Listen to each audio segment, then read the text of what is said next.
Afternoon all. I've decided to risk the weather and start getting my beans in. The temperature seems to have gone up a little bit, and I've got fleece here at the ready for my climbing French beans and the dahlias if they need it.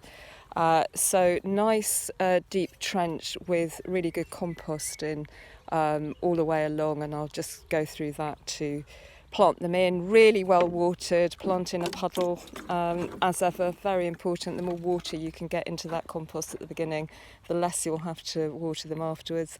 And I thought I'd just show you the difference between growing in these root trainers, so these sort of little envelope things, where you get a bean where the roots are nice and branched, because when they get to the end it kind of air prunes them and you get a good root structure to the whole plant. Whereas the ones I've grown in pots, the extra ones I've had, as you can see, the roots have wrapped themselves all round together and they're now a bit congested, which is why I want to get them in.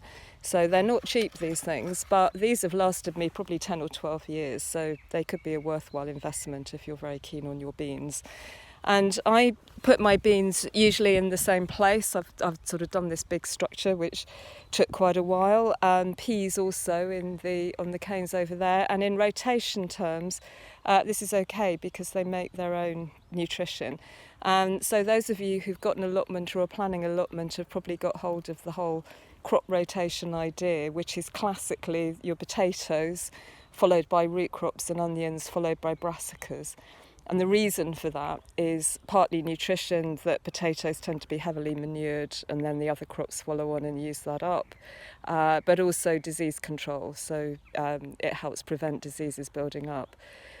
Legumes, the peas and beans, don't mind either of those things. They make their own nutrition and they're not so susceptible to disease. And things like courgettes and salads, you just fit in around those where you can. And of course the same is true in containers, not to grow the same things in the same containers or in the same soil. If you're growing veg in containers or small beds, just try and swap around a bit and ring the changes and change your soil in containers.